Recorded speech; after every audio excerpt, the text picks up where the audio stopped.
সব সময় বিজয়ীদের কথা বলে, কিন্তু কিছু মানুষ ইতিহাসকে একাই চ্যালেঞ্জ করার ক্ষমতা রাখে। মধ্যপ্রাচ্যের বুকে যখন আমেরিকা আর ইসরায়েলের বোমা বর্ষণে হাজারো সাধারণ মানুষের কান্না বাতাসে ভাসছিল, যখন পরাশক্তিদের অহংকারে পিষ্ট হচ্ছিল পুরো একটা অঞ্চল, ঠিক তখনই ছায়া থেকে উঠে এলেন এক ব্যক্তি।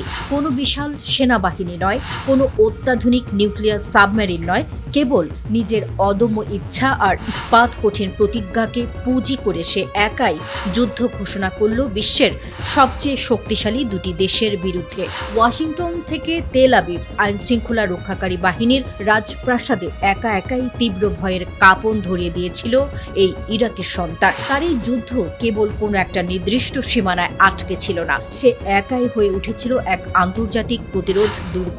নিজের ক্ষুদ্ধার বুদ্ধি ব্যবহার করে ইউরোপ থেকে শুরু করে উত্তর আমেরিকা পর্যন্ত অন্তত 18টি হাই প্রোফাইল অপারেশনের ছক কষেছিল সে। আমস্টারডামের বড় ব্যাংকে ফায়ার বম্বিং থেকে শুরু করে লন্ডনের রাজপথে শত্রু শক্তির স্বার্থে আঘাত হানা সবই পরিচালিত হতো তার একক ইশারায়। টরন্টোর মার্কিন কনসুলেটে আকস্মিক হামলা চালিয়ে সে প্রমাণ করে দিয়েছিল পরাশক্তিদের সুরক্ষিত দেয়ালগুলো আসলে কতটা ভঙ্গুর। সে একা হাতে এমন এক জাল বুনেছিল যার হদিশ পেতে হিমশিম খাচ্ছিল বিশ্বের বাঘা গোয়েন্দা সংস্থাগুলো। পেন্টাগনের $100 কোটি নজরদারি ব্যবস্থা, মোসাদের বিশ্বখ্যাত গোয়েন্দা নেটওয়ার্ক, সবকিছুকে বুড়ো আঙ্গুল দেখে সে দিনের পর দিন নিজের মিশন চালিয়ে গেছে।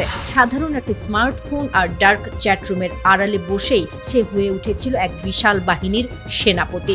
লস অ্যাঞ্জেলেস, ক্যালিফোর্নিয়া থেকে শুরু করে অ্যারিজোনার সুরক্ষিত শত্রু ঘাঁটিগুলোর নিখুঁত ম্যাপ এবং ছবি সে নিজের দক্ষতায় সংগ্রহ করেছিল। তার তৈরি করা এই ডিজিটাল ব্লুপ্রিন্ট আমেরিকার জাতীয় নিরাপত্তাকে গোড়া থেকে নাড়িয়ে দিয়েছিল। মার্কিন গোয়েন্দারা বুঝতে পেরেছিল এই অদৃশ্য ছায়াকে না থামাতে পারলে তাদের অহংকারের সাম্রাজ্য ধুলোয় মিশে যাবে। ক্ষমতার দম্ভে অন্ধ হয়ে যখন শত্রুরা তাকে সরাসরি যুদ্ধক্ষেত্রে হারাতে পারছিল না, তখন তারা বেছে নিল কুটচালের পথ। এই একাকী যোদ্ধাকে থামাতে FBI-কে তাদের নিজেদের সেরা আন্ডার কভার এজেন্ট এবং ইনফরমারদের মাঠে নামাতে হয়েছিল। ছদ্মবেশ ধারণ করে বন্ধুত্বের অভিনয় করে তারা এই ইরাকি বীরের কাছাকাছি পৌঁছানোর চেষ্টা করে। শেষ পর্যন্ত সরাসরি কোনো সম্মুখ সমরে নয়, বরং এক চরম বিশ্বাসঘাতকতার শিকার হতে হয় তাকে।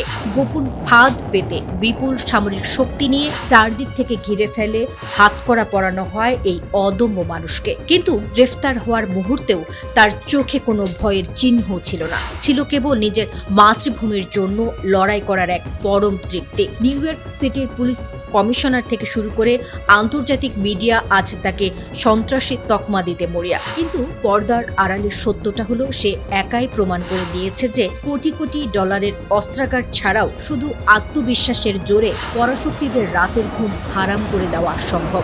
আজ সে হয়তো শত্রুর কারাগারে বন্দী, কিন্তু তার এই একক লড়াইয়ের গল্প মধ্যপ্রাচ্যের লাখো মজলুম মানুষের বুকে এক নতুন আশার আলো জ্বেলে দিয়ে গেছে।